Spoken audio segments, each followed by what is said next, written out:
Alléluia. Oh, Alléluia. Seigneur, béni sois-tu.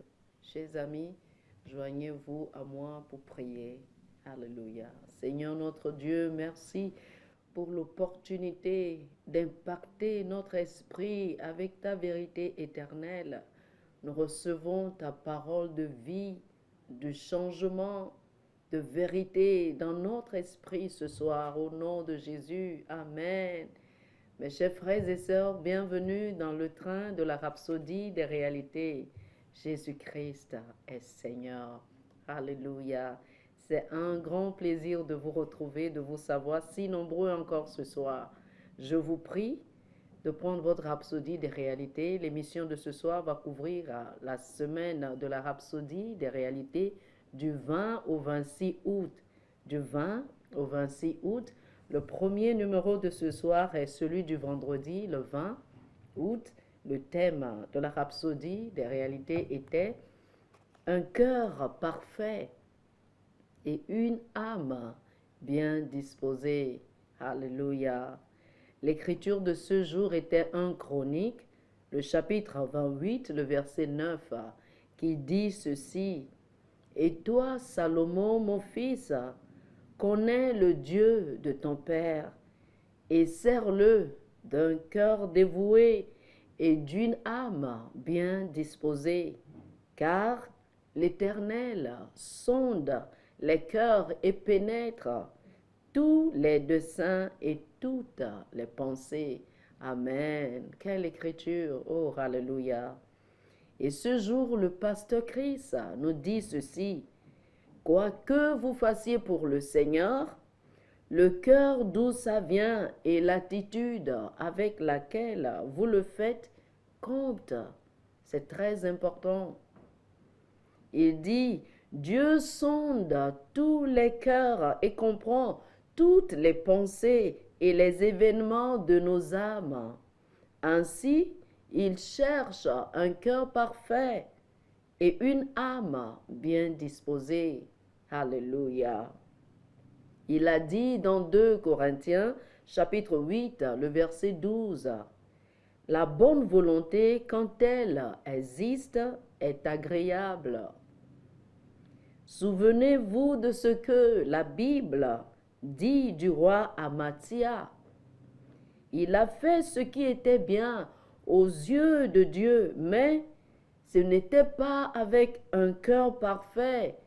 Lisez ceci dans 2 Chroniques, chapitre 25, le verset 2. Mais comment votre cœur sera-t-il intègre devant Dieu? Une question capitale. Le pasteur nous répond, il dit, avant de répondre, il pose encore une question. Il dit, comment votre âme sera-t-elle bien disposée? Et la réponse nous dit, c'est par la parole. Oh, alléluia. C'est par la parole de Dieu. Un cœur qui est parfait et disposé est celui qui est soumis à la parole. C'est celui qui est sanctifié, renouvelé et sous l'emprise de l'Esprit à travers la parole. Alléluia.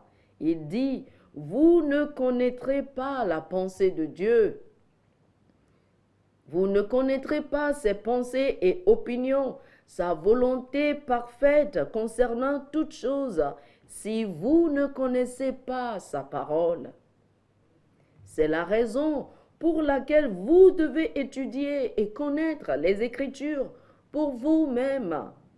Jésus a dit dans Matthieu chapitre 22, le verset 29, « Vous êtes dans l'erreur parce que vous ne comprenez ni les Écritures. »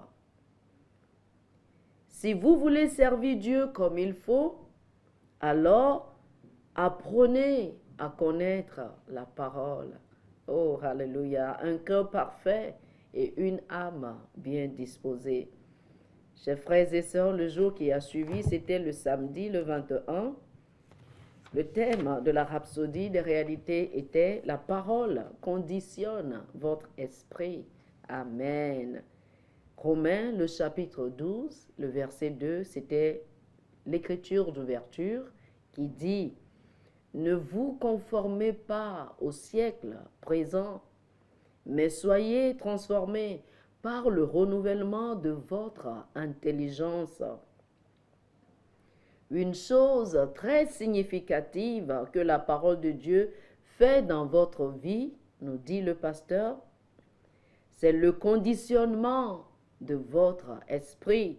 La parole de Dieu peut vous conditionner à penser comme Dieu. C'est la raison pour laquelle on nous exhorte à renouveler notre intelligence avec la parole de Dieu par la méditation. C'est par la méditation que vous renouvelez votre intelligence, nous dit le pasteur. Il dit, quand la parole pénètre dans votre esprit par la méditation, vous êtes programmé pour vivre en conséquence. Les circonstances, le monde autour de vous et d'autres voies pourraient essayer de vous éloigner de la parole, mais ils ne réussiront pas si votre esprit est conditionné par la parole. Oh, alléluia, oh, alléluia. Il dit, par exemple, si vous avez été timide ou effrayé, méditez sur la parole. 2 Timothée chapitre 1, le verset 7 dit, « Car ce n'est pas un esprit de timidité que Dieu nous a donné, mais un esprit de force, d'amour et de sagesse. » Continuez d'affirmer ceci, par exemple. « J'ai un esprit saint, je suis audacieux, courageux et plein de puissance. » Et il dit, quand vous faites cette déclaration, il dit, bientôt la parole conditionnera votre esprit avec l'audace, avec le courage et l'excellence. Vous deviendrez audacieux dans votre foi. J'aime cela. Oh, alléluia. Merci Seigneur. Et il nous dit, la parole est le fondement d'une vie merveilleuse. La parole en vous vous rend imprenable aux crises de la vie. Elle vous fait penser, voir et agir uniquement à partir d'une position d'avantage et de victoire. Alléluia. Oh, merci Seigneur. Avec une telle mentalité, tout ce que vous faites prospère. Vous marchez dans l'excellence et la grâce. Et peu importe les défis auxquels vous faites face ou ceux qui pourraient agir contre vous, vous n'êtes pas perturbés. Oh, alléluia. Parce que la parole a conditionné votre esprit à savoir que rien ni personne ne peut réussir à se liguer contre vous. Oh, alléluia. Alléluia. Merci Seigneur. La parole qui conditionne votre esprit. Alléluia. Le jour qui a suivi, c'était le dimanche passé, le dimanche 22 août. Le thème de la rhapsodie des réalités était « Régner dans la justice ». Merci Seigneur. Nous régnons dans la justice. L'écriture ce jour était Romains, le chapitre 5, le verset 17, qui nous dit « Si par l'offense d'un seul, la mort a régné par lui seul, à plus forte raison, ceux qui reçoivent l'abondance de la grâce et du don de la justice régneront-ils dans la vie par Jésus-Christ, lui seul. » Dites Amen avec moi. Alléluia. Le pasteur Christ nous dit, tout enfant de Dieu est roi dans cette vie et appelé à régner dans la justice. La justice vous donne la capacité de vous tenir en présence de Dieu sans condamnation. Cela vous donne la capacité de vous tenir dans la communion avec Dieu, ayant sa justice dans votre esprit. C'est de là que vient l'audace de notre foi. Oh, alléluia, nous régnons dans la justice. Le pasteur dit, c'est la raison pour laquelle nous sommes audacieux pour faire des requêtes en son nom. Nous sommes audacieux pour décréter une chose et la voir s'établir. Alléluia. C'est parce que notre justice vient de lui. Elle ne vient pas de nous-mêmes, mais elle vient de lui. Non ce que vous avez fait ou n'avez pas fait, mais ce que Jésus a fait. Oh, merci Seigneur. Dieu vous a librement déclaré juste et lui-même s'est déclaré juste en faisant ainsi. Comme nous le dit Romains chapitre 3, le 26, la parole nous dit de montrer sa justice dans le temps présent de manière à être juste tout en justifiant celui qui a la foi en Jésus. Oh, alléluia, alléluia. Nous régnons dans la justice. Le pasteur Christ conclut ce numéro en nous disant, la Bible dit qu'il a fait de nous des rois et des sacrificateurs et nous régnons sur la terre. Je règne sur la terre. Oh, merci Seigneur. Les rois règnent par des décrets et des déclarations. Ecclésiaste chapitre 8, le verset 4 dit, parce que la parole du roi est puissante, et qui lui dira, que fais-tu? Et il dit, ce n'est pas étonnant que la Bible dise dans Job chapitre 22, le verset 28, à tes résolutions répondra le succès. Oh, merci. Nous régnons dans la justice. Merci Seigneur. Le lundi, le 23 août, le thème de la rhapsodie des réalités était la puissance de l'obéissance. La puissance de l'obéissance. L'écriture d'ouverture ce jour était Philippiens, le chapitre 2, le verset 8 qui nous dit « Il s'est humilié lui-même, se rendant obéissant jusqu'à la mort, même jusqu'à la mort de la croix. » Dieu a ses structures et ses systèmes, nous dit le pasteur Christ.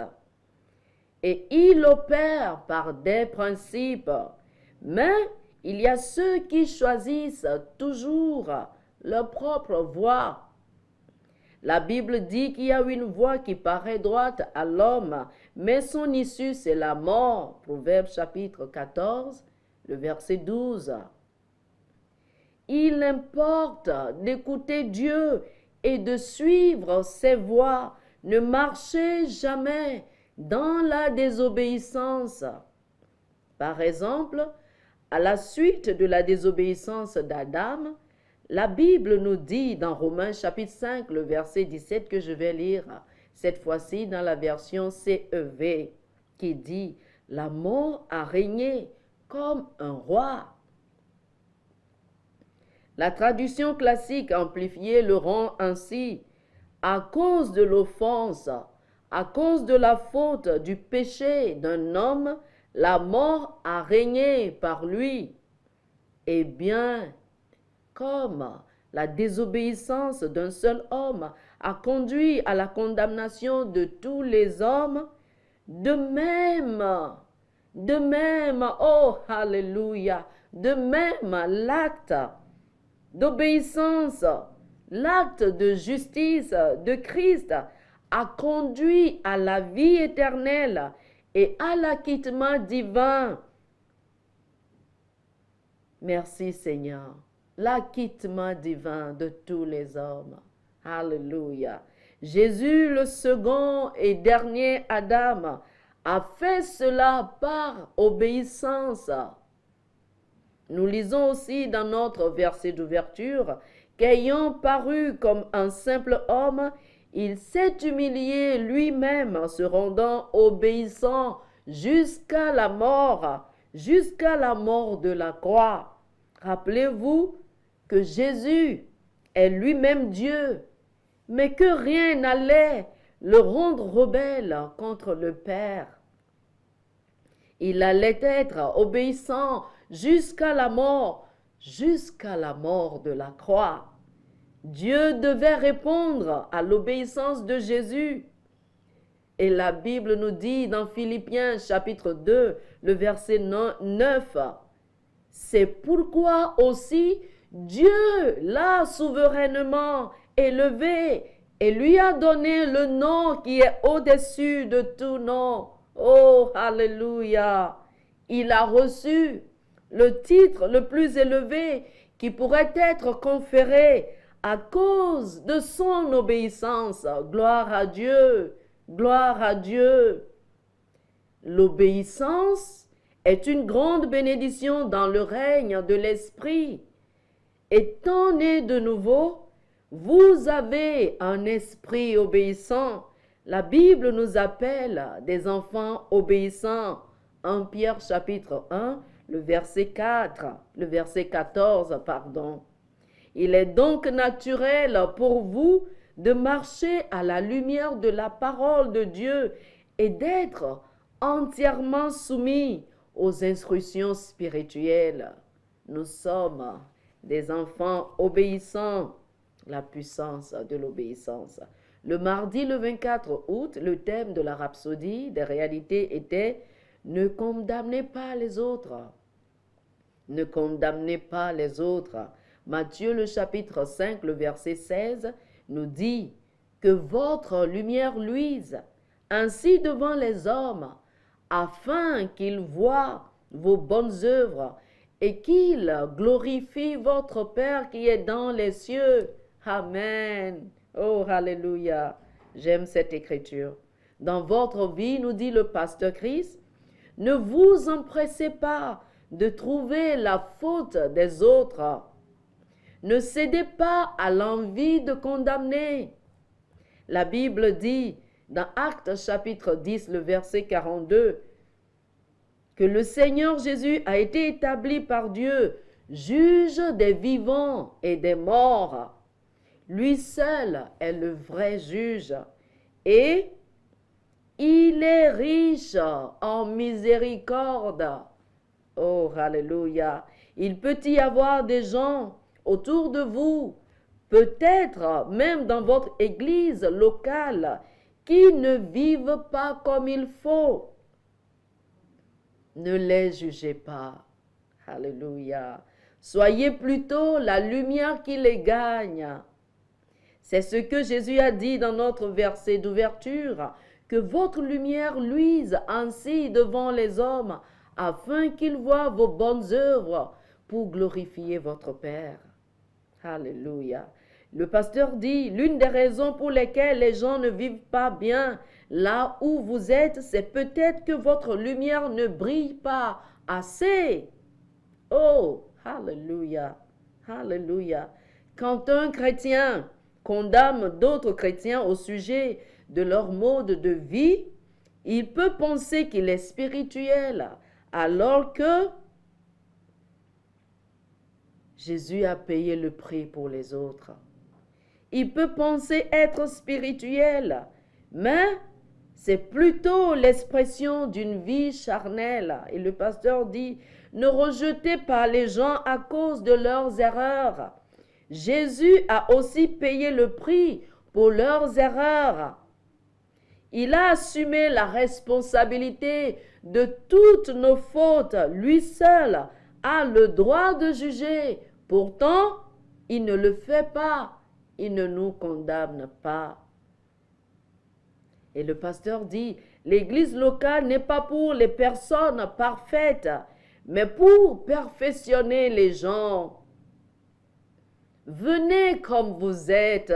Oh, alléluia. Et la parole de Dieu vous purifiera. La parole vous perfectionnera. Les 5 dons du ministère énumérés dans Éphésiens chapitre 4, les versets 11 et 12, sont pour le perfectionnement des saints en vue de l'œuvre du ministère et l'édification du corps du Christ. J'aime ce que le pasteur a dit. Venez comme vous êtes. Ne condamnez pas les autres. Oh, quel numéro!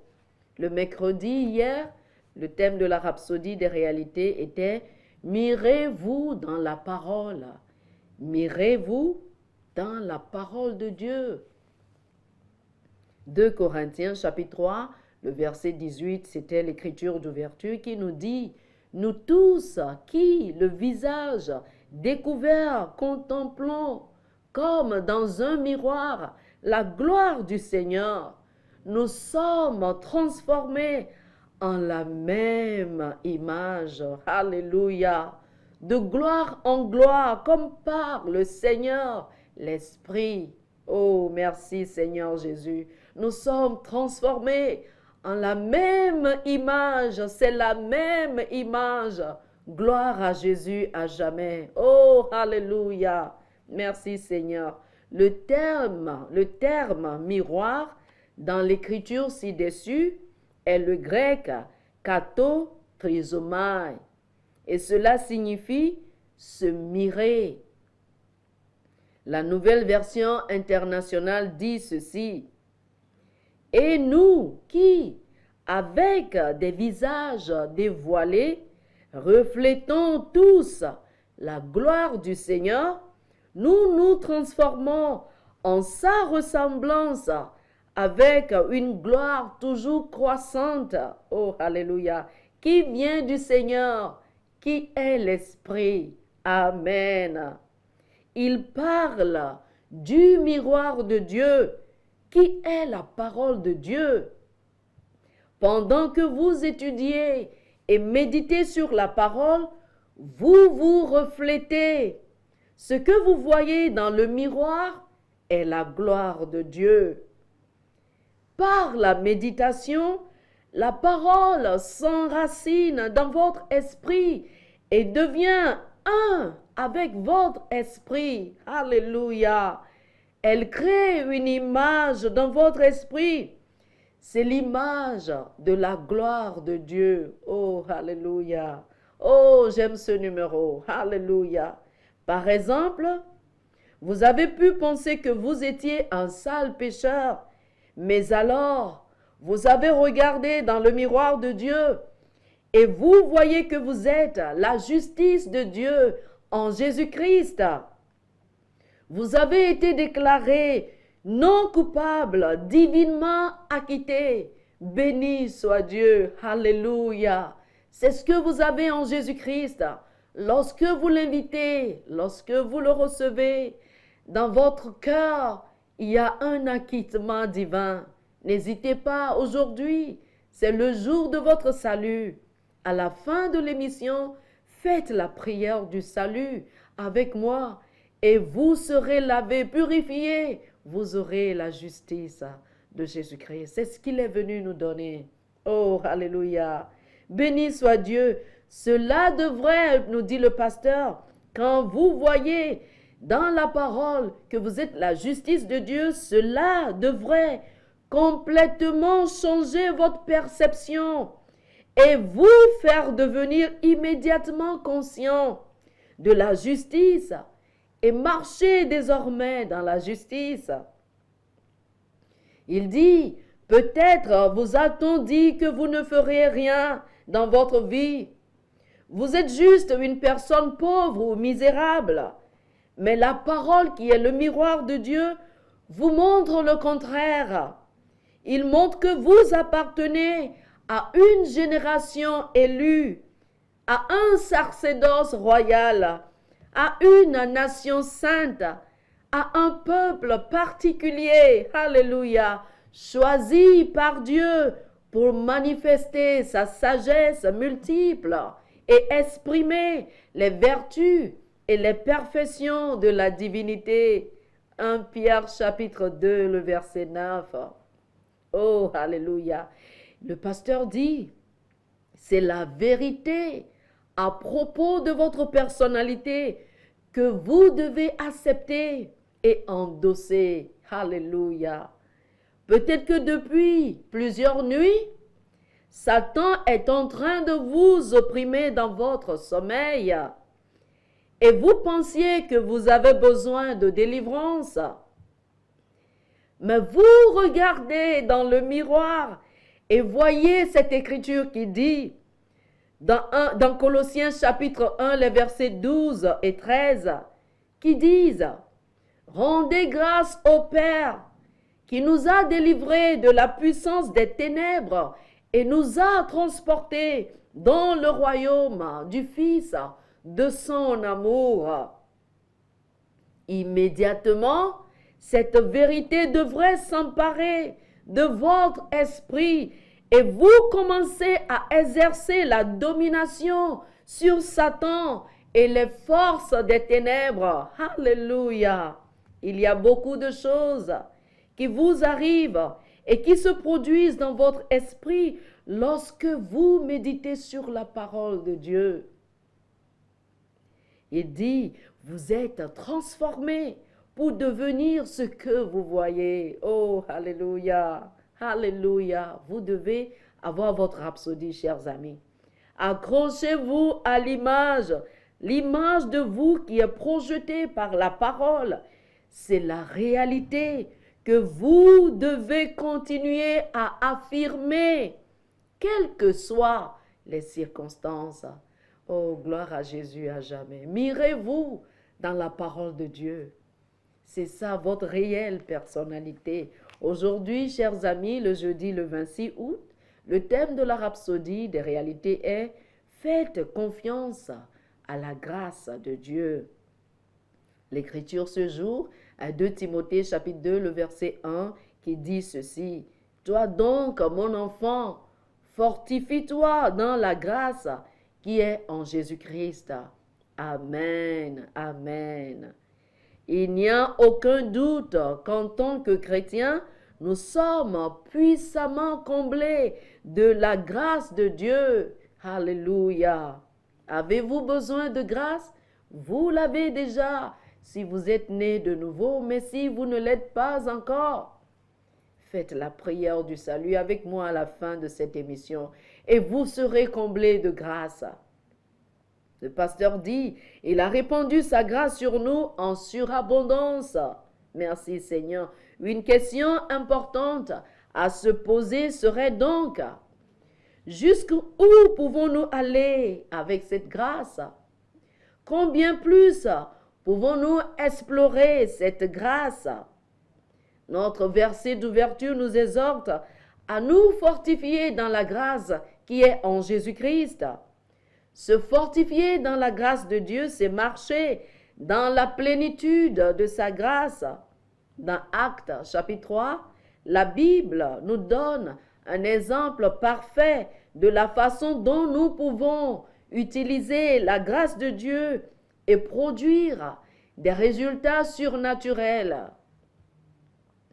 Pierre et Jean allaient au temple à l'heure de la prière et ils y trouvèrent un homme infirme de naissance.